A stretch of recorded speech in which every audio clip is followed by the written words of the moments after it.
স্বাগত ইন্ডিপেন্ডেন্ট টেলিভিশনের সাপ্তাহিক আয়োজন আশার বাংলাদেশের সঙ্গে আছি গোলাম কিবরিয়া। উন্নত বিশ্বে বুকশপ ক্যাফের ধারণা নতুন না হলেও বাংলাদেশে এর পথ চলা খুব বেশি দিনের নয়। এদেশেও ধীরে ধীরে জনপ্রিয় হয়েছে বুকশপ ক্যাফের ধারণা, যার সর্বশেষ সংযোজন রাজধানীর এলিফ্যান্ট রোডে চালু হওয়া বুকশপ ক্যাফে দীপনপুর। 2015 সালে আজিজ সুপার মার্কেটে জাগৃতি প্রকাশনীর কার্যালয়ে উগ্রবাদীদের হামলায় নিহত হন প্রকাশক ফয়সল আরিফিন দীপন। সুস্থ প্রকাশনার মাধ্যমে মুক্তবুদ্ধি ও সুকুমার বৃত্তির চর্চা উৎসাহিত করেছিলেন দীপন। তার স্মৃতি ধরে রাখা ও চেতনা ছড়িয়ে দেওয়ার উদ্যোগ হিসেবে প্রতিষ্ঠা করা হয়েছে দীপনপুর। দীপনপুরের আগে ঢাকায় পিবিএস সহ আরও বেশ কয়েকটি বুকশপ ক্যাফে চালু হয়েছে। এছাড়াও চট্টগ্রামে আছে বুকশপ ক্যাফে বাতিঘর।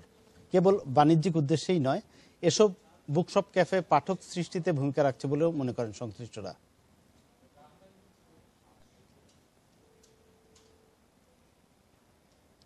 এ বিষয়ে আলোচনার জন্য আজ স্টুডিওতে আছেন বুকশপ ক্যাফে দীপনপুরের উদ্যোক্তা রাজিয়া রহমান জলি এবং বাতিঘরের উদ্যোক্তা দীপঙ্কর দাস। কথা বলছি তাদের সঙ্গে। স্বাগত আপনাদের। ধন্যবাদ। বুকশপ ক্যাফে, যেটা বলছিলাম, এটা ধারণাটা একটু নতুন আমাদের দেশে অপেক্ষাকৃত। আর 10টা বইয়ের দোকানের সঙ্গে বুকশপ ক্যাফের পার্থক্যর জায়গাটা কোথায়?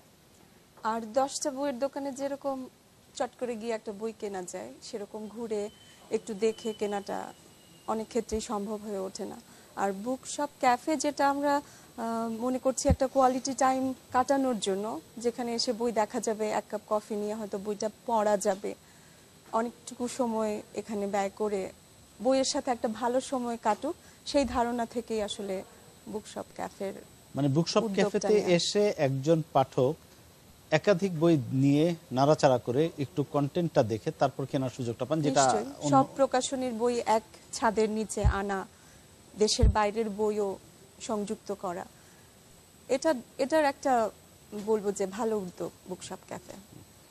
তো দীপনপুরের সঙ্গে যদি তুলনা করি, সেক্ষেত্রে বাতিঘর একটু পুরনো। তো আপনার এ পর্যন্ত অভিজ্ঞতা কি বলে একটা ব্যবসা উদ্যোগ হিসেবে এই বুকশপ ক্যাফে বাংলাদেশের প্রেক্ষাপটে কতটা ভায়াবল, মানে কতটা টেকসই? সেটা আমরা বলতে পারি যে আপনি করেছেন, যেটা আমাদের ছোট একটা উদ্যোগ ছিল। আমাদের বাতিঘর 100 স্কয়ার ফিট একটা বুকশপ ছিল 2005 সালে। 2005 সালে আপনারা শুরু করেছেন। এরপর আমরা 7 বছর পরে একটা বড় উদ্যোগে যাই, প্রায় 3,000-3,500 স্কয়ার ফিট একটা বুকশপের, যে আমরা বইয়ে পড়েছি বিদেশে বুকশপ কিরকম হয়, ইউরোপ আমেরিকায়। একটা বই দেখলেন, কিনলেন, না কিনলেন, বসে পড়ে ফেলতে পারেন, চাইলে একটু চা খেতে পারেন, কফি খেতে পারেন, বন্ধুর সঙ্গে আড্ডা দিতে পারেন। ঠিক সেভাবে আমরা মানে প্রথম শুরু করি চট্টগ্রামে। এবং এটা ট্রুলি বলতে পারেন যে আমরাই প্রথম প্রতিষ্ঠান যার ব্যাকগ্রাউন্ড ঠিক অন্য ব্যবসা ছিল না। আমরা ঠিক ব্যবসায়ী পরিবারের সন্তান নই। আমরা এই বুকশপ একটা স্বপ্ন থেকে শুরু করেছি বলা যায়। যেটা বই আমরা পড়তাম, আমরা যে সমস্যাগুলো ফেস করেছি, যে বই পাচ্ছি না। হ্যাঁ, আপনি হয়তো জানেন যে বাংলাদেশে একটু আগে ভাবের সঙ্গে আলাপ করছিলাম আমরা, সবই অ্যাভেলেবেল বাংলাদেশে। হ্যাঁ, যে আপনি কাপড় চোপড়, বিড়ি সিগারেট, কাপড় চোপড়, মাদকদ্রব্য, নিষিদ্ধ মাদকদ্রব্য যতটা অ্যাভেলেবেল, বই ততটা অ্যাভেলেবেল না। তা আমরা প্রথম চেষ্টা করলাম একটা বড় আকারে আয়োজন করব। সেটা দেশীয় বই তো বটেই, সঙ্গে সঙ্গে যে মানুষ যা চাই বিদেশি বইটাও আমরা সঙ্গে রাখবো। তো আমরা চেষ্টা করি যে আসলে পাঠক কি চায়। মানে এই যুগের 21 শতাব্দীর পাঠকও কিন্তু পরিবর্তন হয়ে গেছে। আগে যে বই মনে করা হতো একটা গল্প আর উপন্যাস, এটাই মনে হয় বই। কিন্তু পৃথিবীতে এখন আসলে একটু নন ফিকশন বইয়ের পাঠক বেড়েছে। নানা ধরনের ভ্যারাইটি, কত ধরনের যে বই হতে পারে। আপনি কাপড় সেলাই করেন, তার উপরে নানা রকম বই। আপনি ধরেন যে রান্না পছন্দ করেন, রান্নার উপরও বই। ঠিক বুকশপ আমরা যেটা চাই, যে রিডার সোসাইটি, যে মানুষ বই পড়বে, নানা ধরনের বই। তার আরেকটা বিষয় একটু জানার আগ্রহ আমার, সেটা হচ্ছে আপনাদের বুকশপ ক্যাফেতে মূলত কোন শ্রেণী, মানে কোন বয়সের পাঠকরা যায় বা কোন শ্রেণীর পাঠকরা বেশি? আমরা আসলে এটা এক ধরনের জেনারেল স্টোরের মতো, সব ধরনের পাঠকই আসুক, সেটা আমরা একটা ব্যবস্থা রেখেছি। তবে আমাদের প্রধান আকর্ষণ হচ্ছে তরুণরাই বেশি আসছে। হ্যাঁ, বাতিঘরে দেখবেন যখনই যান আপনি, মানে বেশিরভাগ উপস্থিতি ইয়াং ছেলে মেয়ে, যারা স্কুলে পড়ছে, কলেজে পড়ছে, ইউনিভার্সিটিতে পড়ছে, তাদের আনাগোনা সবচেয়ে বেশি। আপনার কাছে যাই, ওনার প্রসঙ্গ উনি বলছিলেন যে আজকাল মানুষ যে কোনো কিছু করার পেছনে এটা নিয়ে একটু হোমওয়ার্ক করতে চায়, পড়াশোনা করতে চায়। সেটা তো আমাদেরকে অনেক সুযোগ করে দিয়েছে গুগল। আমরা সার্চ করেই পেয়ে যাই, ইউটিউবে আমরা দেখতে পাই অনেক বই আমরা বিনামূল্যে আমরা বিনামূল্যে ডাউনলোড করে পড়তে পারি। সেইটা কি একটা চ্যালেঞ্জ না, এই যে বইয়ের ব্যবসা বা বই নিয়ে কাজ করার ক্ষেত্রে? এইটা কিভাবে ওভারকাম করছেন আপনারা? নিশ্চয়ই একটা চ্যালেঞ্জ, কিন্তু আমরা যারা বেড়ে উঠেছি যে সময়টাতে, সেটাকে বইকে সঙ্গী করে বেড়ে উঠেছি। আমরা তো বইয়ের প্রতি ভালোবাসাটুকু হারাইনি। একটা বই ইবুক পড়তে যতটা মানে কষ্ট হয়, একটা বই হাতে নিয়ে সেই বইয়ের গন্ধ, সেই বইটা পাশে নিয়ে শোয়া, অথবা এক কাপ কফির সাথে সাথে বইটাকে হাতে রাখা, ওই ভালোবাসাটুকুর জায়গাটুকু পরের প্রজন্মর কাছে পৌঁছে দেওয়ার দায়িত্বটা আমি মনে করি আমাদের। ওই খুব বেশি গ্যাজেট নির্ভর হয়ে চোখ মাথা সবকিছু খুঁয়ে আমার মনে হয় খুব বেশি লাভ হচ্ছে না। বরং আমার যেটা মনে হচ্ছে, আমার কিন্তু মানে একেবারেই সবচেয়ে বড় প্রেরণা বাতিঘর। দীপনপুর করবার উদ্যোগটা নেওয়ার পেছনে বলবো যে বাতিঘরকে দেখেই আমি অনুপ্রাণিত। ওখানে আমি 2 সন্তান নিয়ে যখন গেছিলাম, আমার ছেলে মেয়েগুলো গেজেট নির্ভর স্বাভাবিকভাবে অন্য বাচ্চাদের মতো, ওরা সেখানে 2.5 ঘন্টা ঘুরে ঘুরে বই পড়লো, বই কিনলো। তো সেটা দেখে আমার মনে হচ্ছে এই ঢাকা শহরে আমরা এরকম একটা জায়গা আমার পরের প্রজন্মকে দেইনি। ওদের বাবা অনেক বই কিনে দিতেন ওদেরকে, কিন্তু সেই যে বাড়িতে বসে বই পড়া, ওই পরিবেশটা অনেক বড় একটা ফ্যাক্টর। যে একটা বইয়ের দোকানে সুন্দর করে বই দেখা, বই পড়া, অনেকগুলি বই থেকে নিজের পছন্দ মতো বেছে নেওয়া, হ্যাঁ, এই জিনিসগুলি আমি মনে করেছি যে আমার কমিউনিটিটাকে আমার সার্ভ করা উচিত। আপনি তো অল্প কয়েকদিন হলো যাত্রা শুরু করেছেন, এর মধ্যে কেমন সাড়া পাচ্ছেন, মানে পাঠক বা ক্রেতার আনাগোনা? আচ্ছা, আমার যেটা সেটআপটা এরকম যে আমি একটা জায়গায় করেছি শুধু বাচ্চাদের জন্য, শিশু কর্নার। ওখানে একদম ঘাস বেছানো, ওখানে বসে বসে মানে বসেও পড়া যাচ্ছে, শুয়েও পড়া যাচ্ছে, ওরা বসে বসে ছবি আঁকছে, বইগুলি রং করছে। সো আমি মনে করি যে মা বাবারা একটা ভালো কোয়ালিটি টাইম বাচ্চাদেরকে দিতে পারছে, হাত ধরে এনে ছেড়ে দিচ্ছেন, ওরা ওখানে হুটোপুটি করে, বই দেখে, বই খেলে, ওনারা হয়তো পাশের টেবিলে বসে গল্প করছেন, কফি খাচ্ছেন। এই সারাটা অনেক ভালো। আর আরেকটা বিষয় যেটা পুরোটাই আসলে দীপনময় একটা জায়গা, সুতরাং দীপনকে যারা ভালোবাসতো এসে এই জায়গাটাতে আসলে ওকেই খুঁজে পাওয়ার চেষ্টা করছে এবং ওর কথাগুলি বলা, ওর স্মৃতিটাকে একটু স্মরণ করা, এই জিনিসগুলি অন্যরকম সাড়া ফেলেছে। আপনারা তো মানে বুকশপ ক্যাফের বই বিক্রি এবং বই পড়া এর পাশাপাশি তো নানা রকম উদ্যোগও নিয়ে থাকেন, লেখকদের সঙ্গে পাঠকের ইন্টারাকশন বা নানা রকম, এগুলো কেমন, মানুষ কিভাবে নিচ্ছে? এটা বেশ ভালো, এটা বেশ ভালো সারা কি উদ্যোগ নিয়েছেন একটু যদি বলেন? সারা দেশে এটা আমরা ধরেন একটা বইয়ের পাঠ উন্মোচন হতে পারে, হ্যাঁ, বইয়ের প্রকাশন অনুষ্ঠান হতে পারে, লেখকরা আসেন, তাদের পাঠকের সঙ্গে কথা বলেন, এটা উভয় পক্ষ এনজয় করেন। আমার ধারণা যে পাঠকরা তার লেখকের কথা শুনতে চান, তার লেখার নেপথ্যের গল্পগুলো শুনতে চান। ঠিক লেখকও ঠিক এই কথাগুলো অন্য কোনো সেমিনার বা যে ধরনের প্রোগ্রামে লেখকরা যান সেই জায়গায় বলার সুযোগটা হয় না, পাঠকরা সেই সুযোগ পান না, অন্য অনুষ্ঠানে যেতেও পারেন না। তো আমার মনে হয় যে এটা খুব বেশ ভালো সাড়া ফেলেছে। যারা গেছেন চট্টগ্রামে তারাও এনজয় করেন, যারা যাননি তারাও জানেন। তবে একটা মজার বিষয় হচ্ছে আমাদের দেশের তারকা কারা, ক্রিকেটের তারকা বলতে পারেন, যা গান যারা করেন, সিনেমায় যারা অভিনয় করেন, কিন্তু লেখকরা যে তারকা হয়ে ওঠা উচিত বা উঠে, হ্যাঁ, সেটা আমাদের বাতিঘরের আয়োজনগুলো করতে আমি গিয়ে দেখেছি যে কোনো কোনো অনুষ্ঠানে আমরা ভিতরে পাঠকরা ঢুকতে পারিনি। হ্যাঁ, জয় গোস্বামী এসেছিলেন, মোহাম্মদ জাফর ইকবাল গিয়েছিলেন, অনুষ্ঠানে বাতিলই করতে হয়েছে রীতিমতো, যে মানুষের ধাক্কা ধাক্কিতে। তো এটা একটা পজিটিভ সাইড বলে আমি খুব মনে করি যে লেখকদের এবং মানুষের আগ্রহ আছে, প্রচুর আগ্রহ আছে। আপনাদের ভবিষ্যতে এরকম কোনো প্ল্যান আছে কি? আমাদের একটা দীপন তলা, যেটা এটা একটা মুক্ত মঞ্চ, এখানেও পাঠচক্র, বইয়ের মোড়ক উন্মোচন বা কোনো সাহিত্যের আসর হচ্ছে, শুরু হয়েছে। এটাও ভালো একটা মানে বলবো যে সবাই খুব পজিটিভলি নিয়েছেন, আসছেন, ওনারা বুকিং দিয়ে যাচ্ছেন। এবং এতে করে যেটা হচ্ছে যে এমনি হয়তো কোনো ক্যাফেতে খেতে এসছেন বা বই কিনতে এসছেন, সাথে যখন দেখছেন যে ওই মঞ্চে কোনো অনুষ্ঠান হচ্ছেন তারাও বসে যাচ্ছেন। আমি যেটা লক্ষ্য করেছি, হয়তো আগে থেকে জানতেন না, কিন্তু এসে যখন দেখতে পাচ্ছেন যে একটা ভালো পাঠচক্র হচ্ছে, বসে যাচ্ছেন দেখতে। তো এটাই তো একটা বড় অর্জন যে বইয়ের সাথে, বইয়ের লেখক প্রকাশক সবার সাথে যে পাঠকদের সরাসরি একটা বন্ধন তৈরি হচ্ছে, যোগসূত্র তৈরি হচ্ছে, এটার দরকার আছে।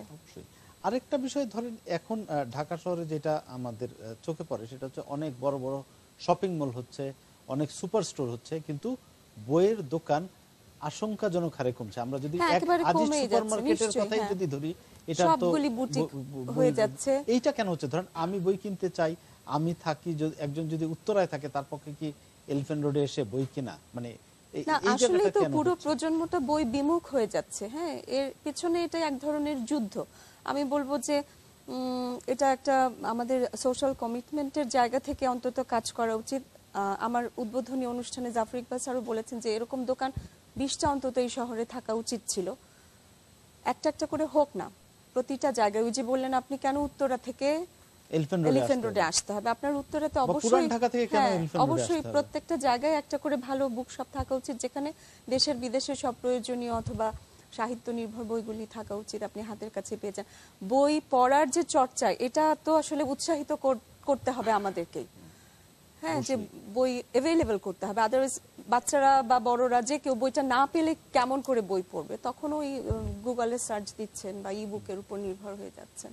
মানে এইটা একটা বড় চ্যালেঞ্জ কিন্তু, যে বইয়ের দোকান কমে যাচ্ছে, বই যারা কিনতে চান, কিন্তু একটা অদ্ভুত বৈপরীত্য আমাদের চোখে পড়ে, যেটা হচ্ছে যে বই মেলার সময় যদি আমরা দেখি, আমাদের আসলে কেন যেন বই প্রকাশনা বলেন বা বিক্রি বলেন সবকিছু মেলা কেন্দ্রিক হয়ে একেবারে গেছে। মেলা কেন্দ্রিক হয়ে আমাদের গেছে, বই হ্যাঁ। মেলার সময় যত বই বিক্রি হয় সারা বছর, বছরে সেটা তার হয় না। একেবারে ছিটে ফোটাও হয় না। এইটা কেন? না, বিক্রি হওয়ার চেয়ে আমি কি বলবো, বইয়ের প্রচার কি হয়? হ্যাঁ, কিছু মানে আপনি হয় না। বই মেলার সময় প্রতিদিন সব কাগজে একটা ব্যাক পেজে একটা ফিচার দেওয়া হয়, টেলিভিশন চ্যানেলগুলো প্রতিদিন আয়োজন থাকে, কিন্তু বই মেলা শেষ, বই হ্যাঁ, নিয়ে সমস্ত এতগুলো আয়োজন চ্যানেল শেষ। শুধু ওই মাসেই বইমেলা কেন্দ্রিক তো আমি আপনাকে অনুষ্ঠানগুলি ধন্যবাদ করে, জানাবো, সারা আপনি মাঝে বছর ধরে বছরের মাঝে একটা আয়োজন করেছেন এরকম। সারা বই নিয়ে বছর নানা ধরে- ধরনের কাজ করা যায়। হ্যাঁ, ধরেন যে আপনার, আমি বলবো যে সরকার ইউনিয়ন তো তথ্য কেন্দ্র করছে ইউনিয়ন পর্যায়ে, যে একটা কম্পিউটার কিনতে 50,000 টাকা লাগে, সেখানে কেন একটা 50,000 টাকার বইয়ের একটা সেলফ থাকবে না? হ্যাঁ, আমাদের কিন্তু সবকিছু আছে, কিন্তু করা যায় চাইলে এটা। এবং চেয়ারম্যান সাহেবদের যদি উদ্বুদ্ধ করা যায় যে আমরা একটা ছোট সেই তথ্য কেন্দ্রের পাশে একটা লাইব্রেরি করেন, তাহলে কিন্তু সেটা একটা বড় কাজ হবে বাংলাদেশের জন্য। এই জন্য খুব বেশি টাকা লাগবে আমার মনে হয় তা না, একটু উদ্যোগটা দরকার। হ্যাঁ, অবশ্যই। আপা, আপনার কাছে একটা প্রশ্ন রেখে আমি বিরতিতে যাব, একটা বিরতির সময় হয়েছে। সেটি হচ্ছে, আমি জানতে চাই যে বইয়ের বিপণন নিয়ে কথা হলো, যে মানুষের কাছে পৌঁছানো। প্রকাশকরা এর আগেও বিভিন্ন উপলক্ষে আমাদের অনুষ্ঠানে এসেছেন এবং তাদের সঙ্গে আমাদের যা কথা হয়, তারা একটা অভিযোগ করেন যে বিপণন ব্যবস্থাটা গড়ে ওঠেনি সেভাবে, যার জন্য দেশের প্রত্যেকটা অঞ্চলে বই পৌঁছানো সম্ভব হচ্ছে না। এই চ্যালেঞ্জটা নিয়ে আমরা কথা বলবো বিরতি থেকে এসে। একটা বিরতি নিচ্ছি। দেখছেন আশার বাংলাদেশ, ফিরছি কিছুক্ষণ পর।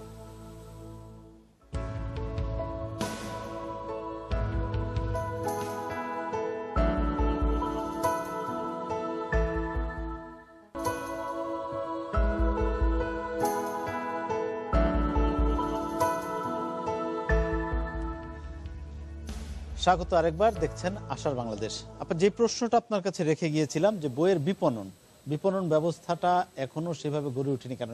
দেশের সব অঞ্চলে বই কি পৌঁছায়?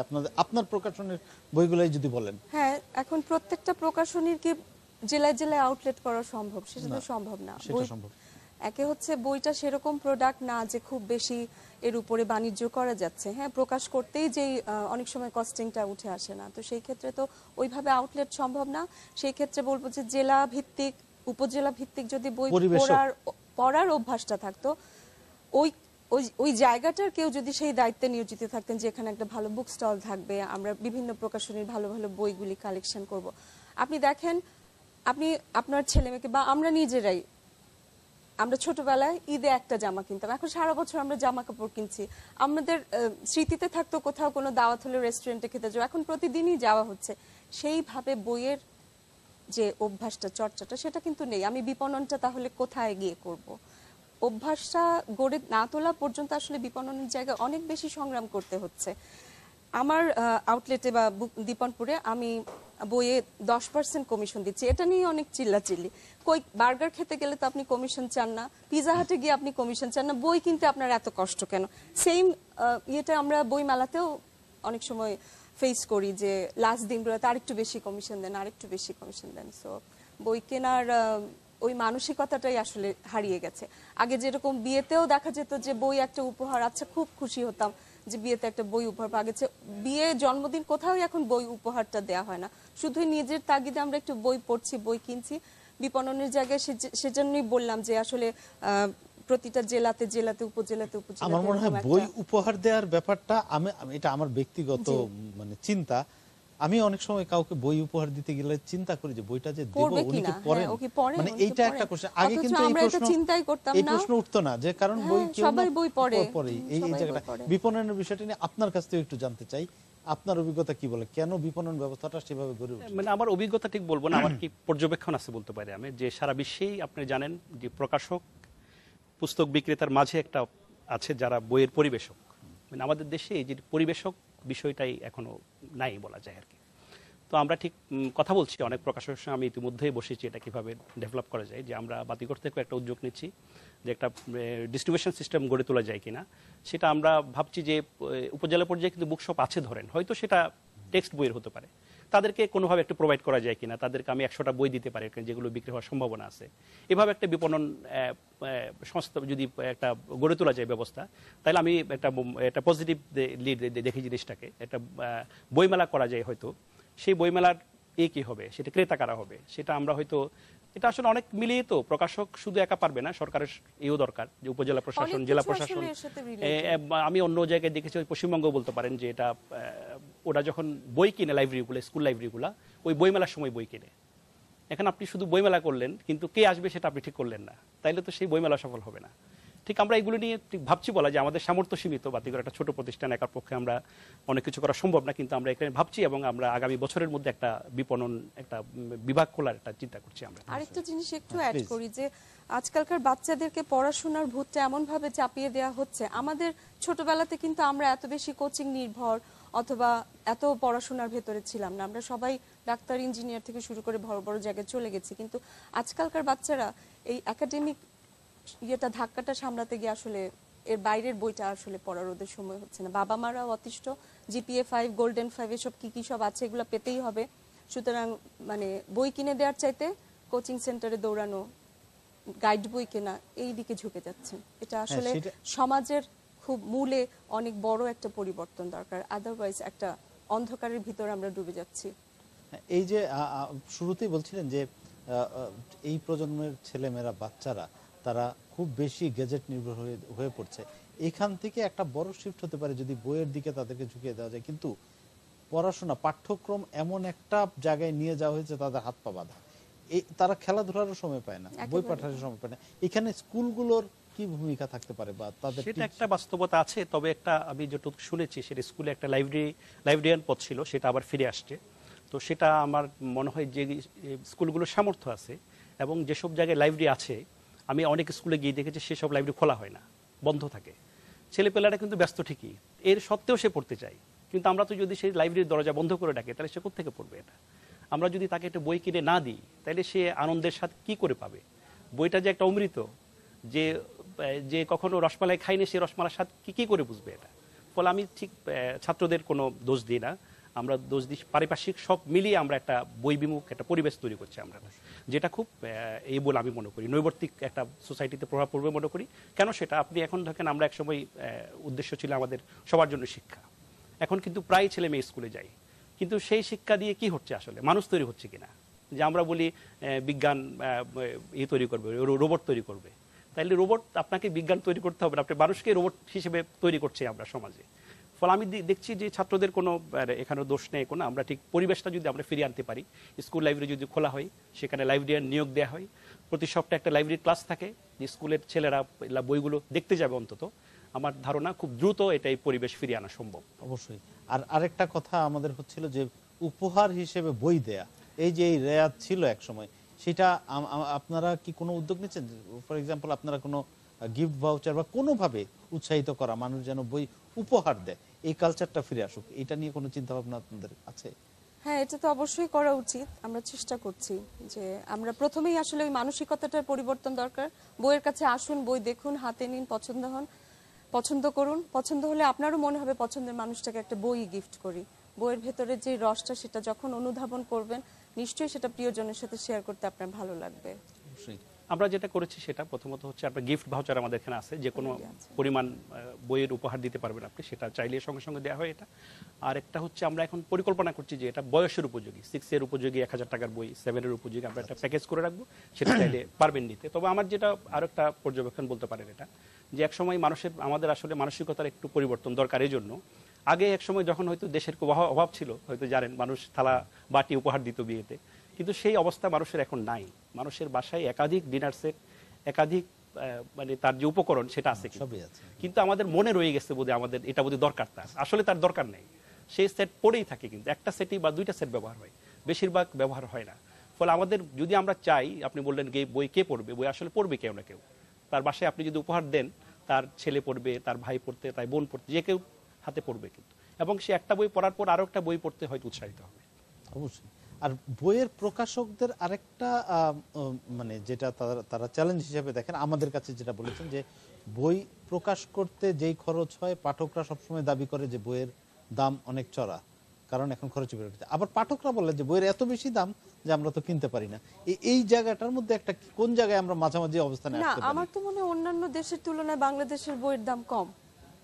আপনি 100 টাকায় 100-150 টাকায় বই পান, আপনি বার্গার খান 300 টাকা দিয়ে, কফি খান আরো বেশি দাম দিয়ে ভালো ভালো জায়গায়। সুতরাং ওই জায়গাটাতে মানসিকতাটার পরিবর্তনটাই জরুরি।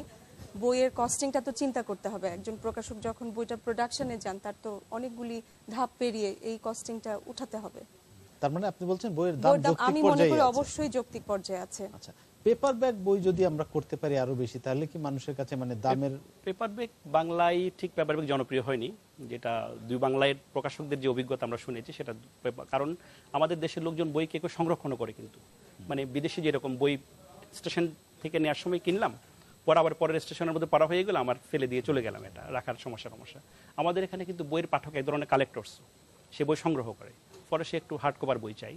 আর দাম নিয়ে যেটা বললেন আপনি, সেটা এখন হয়তো 300-500 বই বের হই, সেই জন্য আমাদের হয়তো প্রকাশকদের 300-র মধ্যেই তার বিনিয়োগটা উঠে আসতে হবে। আমি মনে করি বাংলাদেশে 400 বেশি উপজেলা, একটা উপজেলা যদি 2 কপি করে বই বিক্রি হয়, সেটা 1000 বই বিক্রি হলে সেটা আমার ধারণা বইয়ের দাম অনেক কমে আসবে। এই জায়গাটায় আমি আসবো আপনার কাছে বিরতির পর। আবার একটা বিরতির সময় হয়েছে, আবার নিচ্ছে একটা বিরতির, সঙ্গেই থাকবেন।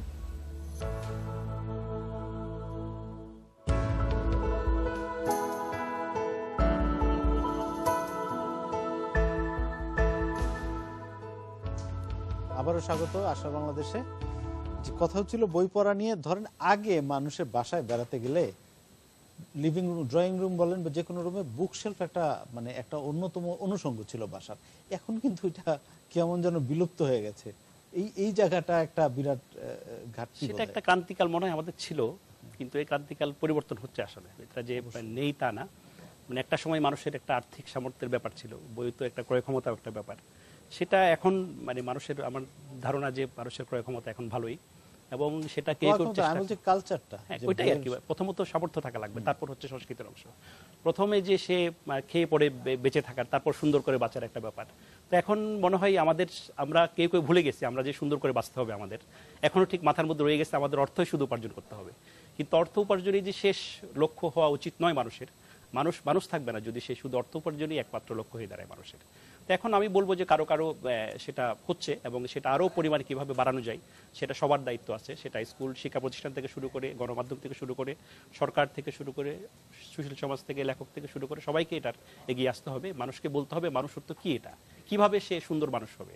বই পড়ে হতে পারে, সিনেমা দেখে হতে পারে, হ্যাঁ, তার খেলাধুলা করে হতে পারে, সেটা যেগুলো আমরা আসলে ভুলে যাচ্ছি। আমার বাচ্চাদেরও ঠিক আমরা ঠিক মনে করিয়ে দিচ্ছি না, সেই পরিবেশের কাছে আমরা নিয়ে যাচ্ছি না। যতদিন আমরা সেটা পারবো না ততদিন আমাদের সে আসলে সেই শিক্ষা, যে সংস্কৃতি বলেছেন রবীন্দ্রনাথ বলেছেন যে শিক্ষার সংস্কৃতির যে পার্থক্য, শিক্ষা কি আর সংস্কৃতি কি, আমাদের শিক্ষিত হতে হবে, সংস্কৃতিবান হতে হবে, ভালো মানুষও হতে হবে, এবং সেজন্য বইয়ের কাছে আসা ছাড়া আমাদের বিকল্প নেই। আরেকটা বড় চ্যালেঞ্জ বোধহয় এখন বাচ্চাদের, শিশুদের যদি জন্মদিনে আমি একটা বই উপহার দিতে যাই, আমার মনে প্রথমে 2টা প্রশ্ন আসে। প্রথম প্রশ্ন হচ্ছে এই শিশুটি বই পড়ে কিনা, আর দ্বিতীয় যে প্রশ্নটা, এবং সেটা ভয়ঙ্কর, সেটা হচ্ছে সে বাংলা বই পড়ে কিনা। এটা কিন্তু আরেকটা জায়গায় আমরা যাচ্ছি যে ইংলিশ মিডিয়ামে পড়ছে ঠিক আছে, কিন্তু বাংলা পড়াটা সেভাবে সে অভ্যস্ত হচ্ছে কিনা বা শিখছে কিনা, এটা একটা বড় চ্যালেঞ্জ মনে করেন কি? হ্যাঁ, নিশ্চয়ই। এটা তো মানে আসলে আগের প্রজন্মের এদের দায়িত্বের মধ্যে পড়ে। যে আমি যে ছোটবেলায় গল্পগুলি পড়ে বড় হয়েছি, রুশ উপকথা বলেন, ফেলুদা সমগ্র বলেন, বাংলাদেশের কোনো বই বলেন, শিশু একটা মাসিক পত্রিকা বের হতো, আমার লাগতোই। তো এখন আসলে আমাদেরকেই ওদেরকে একটু এই মোটিভেশনটা দরকার যে আমি যেই রসগুলো নিয়ে বড় হয়েছি এগুলি তোমাকেও পেতে হবে। তুমি তো এই দেশেই জন্মেছো, এই দেশের পরিবেশ এবং ঐতিহ্য নিয়ে তোমাকে বেড়ে উঠতে হবে। তুমি যদি মুক্তিযুদ্ধ না জানো, ইংলিশে আসলে কতটুকু মানে বর্ণনা দেওয়া সম্ভব মুক্তিযুদ্ধে, অথচ আমাদের কালজয়ী উপন্যাস আছে, কবিতা আছে, এগুলি তো জানতে হবে। ভাষার যে ইতিহাস সবটুকু না জেনে বড় হলে আমার মনে হয় এরা অতিথির মতো এই দেশে থাকবে, শেকড়টা ঠিক জোরদার হবে না। তাই বলছি যে ওদেরকে দোষ দেই না, দোষটা আসলে পারিবারিক আবহ, পরিমণ্ডল, পরিবেশ সবকিছুর উপরে নির্ভর করে।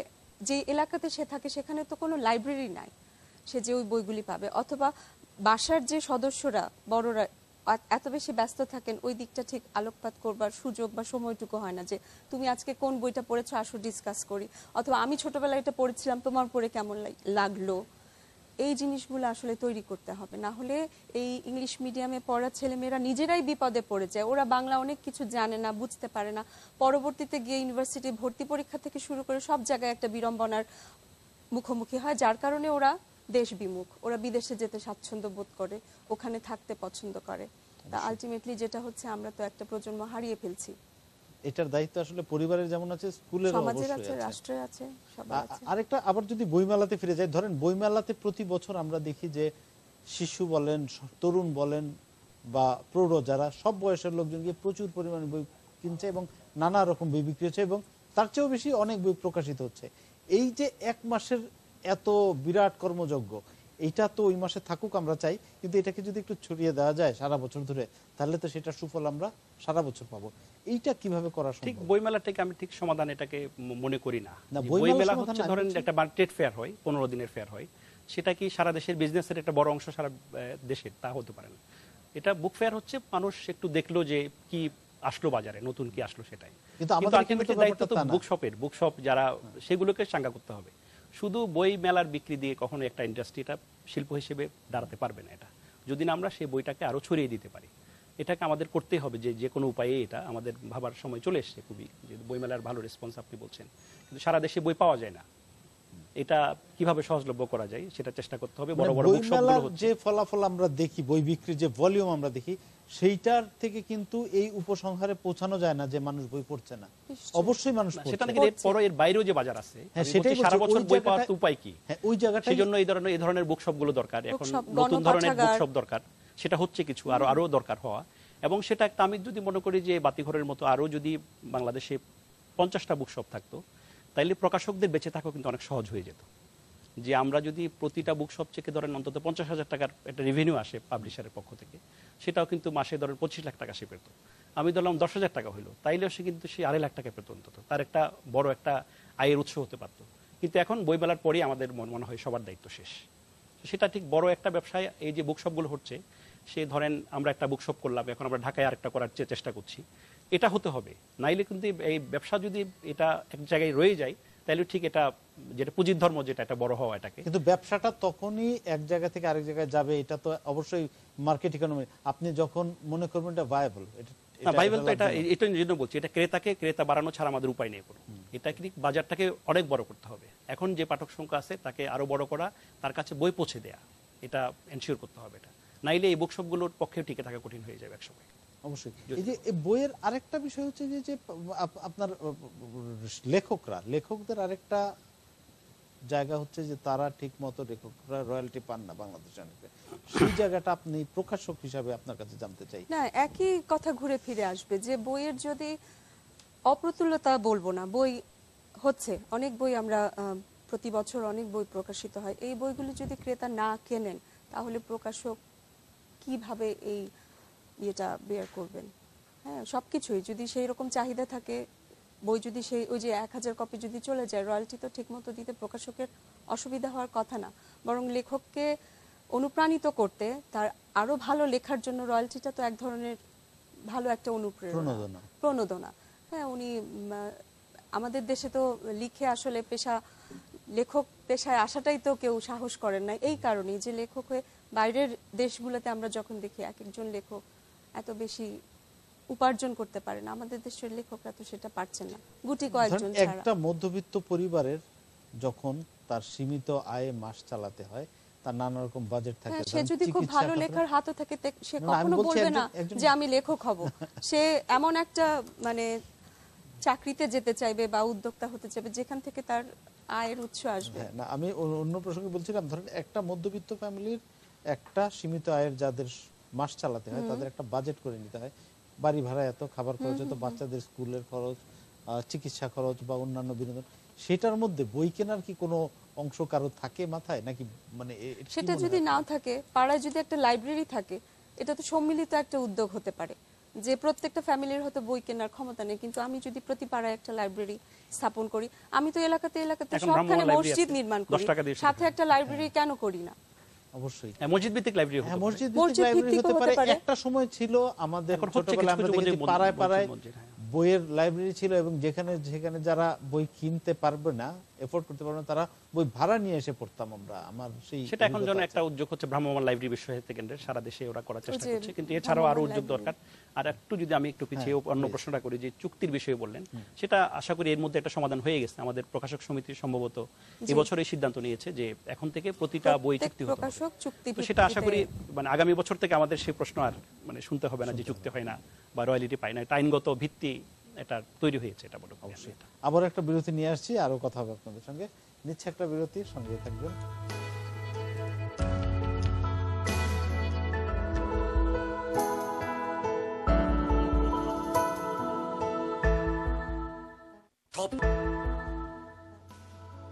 আবার স্বাগত আশা বাংলাদেশে। বই নিয়ে কথা হচ্ছিল, একটা বিষয় একটু জানতে চাই আপনার কাছে, যে এই যে আমরা বলছিলাম নতুন প্রজন্ম বা শিশুদের বই পাঠে আগ্রহী করা বা তরুণদেরকে বই পাঠে ফিরিয়ে আনা, এই বুকশপ ক্যাফেগুলো কতটা ভূমিকা রাখছে, একটা প্রশ্ন। আরেকটা প্রশ্ন রেখে যায় আপনার কাছে, সেটি হচ্ছে যে এই বুকশপ ক্যাফের উদ্যোক্তা এত কম কেন? আমরা নতুন নতুন পিৎজা স্টোর হতে দেখি, নতুন নতুন শপিং মল হতে দেখি, কিন্তু বইয়ের দোকান নতুন নতুন হচ্ছে না কেন, বিনিয়োগ হচ্ছে না কেন এই জায়গায়? দুইটা আমারও তো বিষয়। একই প্রশ্ন, যে এই যুদ্ধ পরবর্তী বাংলাদেশে এতটা বছর পাড়ি দিয়ে আমি তো আমার শহরে কোনো বুকশপ নতুন তৈরি হতে দেখিনি। তো ওই যে বাতিঘরে গিয়ে যে অনুপ্রেরণাটা তখনই এসে আসলে সমমনা বন্ধুদের সাথে শেয়ার করে, কারণ এর পেছনে একটা বিরাট অর্থায়ন জড়িত। হ্যাঁ, সেটা আমার একার পক্ষে সম্ভব ছিল না। তো সমমনা বন্ধুদেরকে পেয়ে, এবং আমার মূল উদ্দেশ্যটা এটাও ছিল যে দীপনের স্মৃতির উদ্দেশ্যে একটা জায়গা করা, যেখানে ঢুকলেই দীপনকে মনে পড়বে আমাদের। তো ওই ক্ষেত্রে আমি দেখেছি যে সফল উদ্যোক্তা বলেন বা অনেক অর্থ যাদের আছে, মানে বিভিন্ন শিল্পে যারা বিনিয়োগ করেন, তাদের এই মানসিকতাটা আমি দেখিনি যে একটা বুকশপ ভালো করে তৈরি হোক। বড় বড় শপিং মল হয়েছে, বসুন্ধরাতে একটা বইয়ের দোকান আছে, যমুনা ফিউচার পার্কে কি কোনো বইয়ের দোকান আছে? রাস্তাতেও তো কোনো সুন্দর কোনো বইয়ের দোকান নেই যে আপনি হাঁটতে হাঁটতে একটা বই নিয়ে আজকে রাত্রে সেই বইটা পড়লেন। তো এটা আসলে একটা আমূল পরিবর্তনের দরকার। আর এই যে পাড়ায় পাড়ায় না হোক, অন্তত একটা এলাকা ভিত্তিক যদি বইয়ের দোকানগুলি কেউ যদি কয়েকজন বন্ধু মিলে উদ্যোগটা নেওয়া যায়, আমি তো দেখি মানে এটা অনুষ্ঠানটাই আজকে আশার বাংলাদেশ, তো আশার কথাই বলি। তরুণেরা তো বই পড়ছেন, তো কয়েকজন তরুণ মিলেই যদি উদ্যোগ নেন, ছোট্ট একটা টি স্টল থাকলো, সাথে বই থাকলো, এভাবে আসলে আস্তে আস্তে চেঞ্জ করতে হবে। আমরাও বাতিঘরের কাছ থেকে আসার কথাই শুনতে চাই। আপনারা প্রথম উদ্যোগটা নিয়েছেন চট্টগ্রামে। চট্টগ্রাম যদিও রাজধানী না, কিন্তু অনেক বড় শহর, তারপরেও বলবো যে ঢাকার বাইরে অন্তত একটা উদ্যোগ নেওয়া হয়েছিল। আপনি কি মনে করেন যে বড় জেলা শহরগুলোতে অন্তত এখন এরকম উদ্যোগ নিলে সেটা ব্যবসায়িকভাবে সফল হবে বা মানুষের আগ্রহ সৃষ্টি করতে পারবে? জেলা শহর তো বাদ দেন, প্রথমত রাজধানী শহরেই বুকশপ পর্যাপ্ত নাই, তারপর বিভাগীয় শহরে নাই। তো আমি যেটা বলতে চাই সেটা হচ্ছে, ধরেন এখানে প্রথমত এটা একটা জ্ঞানভিত্তিক শিল্প, এটা যেটা শুধু চাইলে আমি টাকা দিয়ে একটা বুকশপ করে ফেললাম সেটা সম্ভব না। এটা তবে যারা করতে চায় তাদের জন্য স্পেস দরকার, যে উনি যে পরিমাণ ভাড়া দিয়ে একটা বড় স্টোর নিলেন, সেটা যাতে না হয় যে বড় বড় মলগুলো যেগুলো বলছেন, যে বসুন্ধরা বলেন বা অন্যান্য যমুনা ফিউচার পার্ক, এসবে কোনো বইয়ের কোনো স্পেস নাই। হ্যাঁ, কিন্তু আপনি বিদেশে শপিং মলে গেলে দেখবেন একটা অপশনই থাকে যে এখানে বুক স্টোর থাকতে হবে এখানে। সেটা একটা বড় সমস্যা বলে আমি মনে করি, এবং এখানে সেই উদ্যোক্তা দরকার যারা ঠিক এই এটা একটা অনুপ্রেরণা থেকে আসছে এই পেশায়। হ্যাঁ, এটা ঠিক জেনে আসছে একটা এই পেশায়, সেটা দরকার। শুধু ঢাকা শহরে হয়েছে কিন্তু অতীতে, আমি ঠিক নাম উল্লেখ করতে চাচ্ছি না, ঢাকা শহরে অনেকগুলো বড় বড় বুকশপ হয়েছিল, কিন্তু সেটা বছর 5-এও টিকতে পারেনি। এটা তার কারণ হচ্ছে তার যারা এটার সঙ্গে যুক্ত পরিচালনার সঙ্গে, তাদের সঙ্গে বইয়ের কোনো ঠিক সেরকম সম্পর্ক নাই। তো ঠিক আমরা উদ্যোক্তা চাই। এটার পেছনে কি আরেকটা কারণ হতে পারে যে অন্য যে কোনো 8-10টা ব্যবসার মতো বইয়ের একটা ইয়ে থেকে দ্রুত মুনাফার দিকে যাওয়ার সম্ভব না, বা এটা একটু স্লো?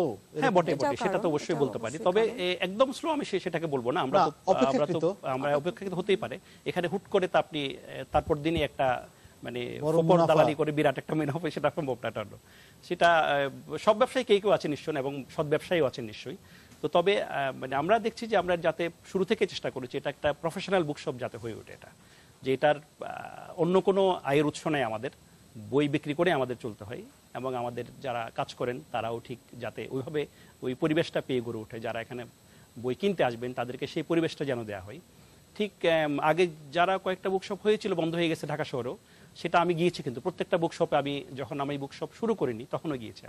আমি ঠিক বুঝতে চেয়েছি, বই নিয়ে আমি পড়তাম, ভাবতাম, লাইব্রেরি নিয়ে ভাবতাম বলে আমার আগ্রহ থেকে আমি গিয়েছি। ঠিক আমি বলবো পাঠকদের সারার যে পড়েনি বলে এগুলো টিকেনি তা না, পাঠকদের রেসপন্স খুব ভালো ছিল। তাহলে কি আপনি বলছেন উদ্যোক্তাদেরই? হ্যাঁ, আমি বলবো সেটা আগ্রহের উদ্যোক্তারা ঠিক অতটা ইনভলভমেন্ট ছিলেন না এখানে।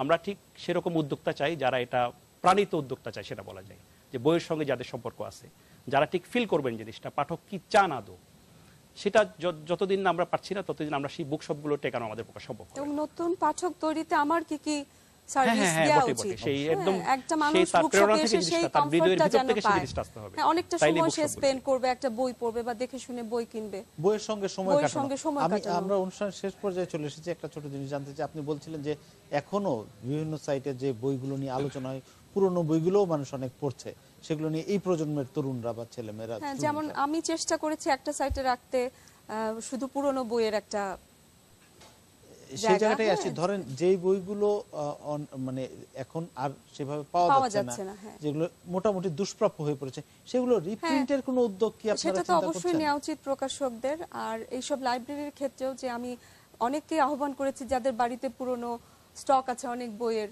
বাবা মা বয়স্ক হয়েছেন, ছেলেমেয়েরা সব বাইরে চলে গেছে, বই শের দরে বেচে দিচ্ছেন, তাদেরও বলছি যে আমার স্টোরে এসে বইগুলি দিয়ে দেন। ছেলেমেয়েরা এসে বইগুলি পড়ছে, আগ্রহ নিয়েই পড়ছে। অবশ্যই। জি, তো এই বইয়ের আগ্রহ মানুষের মধ্যে জেগে উঠবে আপনার যখন তারা বইয়ের মধ্যে থাকবে এবং বইয়ের সঙ্গে সময় কাটাবে, সেটাই তো মূল উদ্দেশ্য বুক ক্যাফের। হ্যাঁ, বটে, সেটা আমরা চাই যে এখানে যারা বই পড়ে তারা তো আসবেই, যারা বই পড়ে না তারাও আসবেন, যারা বই পড়ে তাদের বন্ধুদের আহ্বান জানাবেন। এবং সেটা হয় দেখেছি আমি, যে আমাদের বাতিঘর অনেকেই আসতে দেখেছি যারা হয়তো আগের পূর্ব অভিজ্ঞতা নেই বই পড়ার, কিন্তু এসে তার ভালো লাগছে। আমি আরেকটা বিষয় যোগ করবো এখানে, যে বাতিঘর হচ্ছে একটা নতুন ধরনের বুকশপ, যেখানে তার ইন্টেরিয়র ডিজাইনটা অন্যরকম। যে মানুষ আমরা ঠিক দেখছি যে ট্রেডিশনাল যে বুকশপ ইউরোপ আমেরিকার বলেন, বাতিঘর তার থেকে একটু আলাদা কেন, এর জন্য যে তার ইন্টেরিয়র ডিজাইনটা ঢুকেই সে কিন্তু একটু ইন্সপায়ার্ড হলো, এটা যে আমি কোথায় আসলাম, এটা কোন জগতে আসলাম এটা।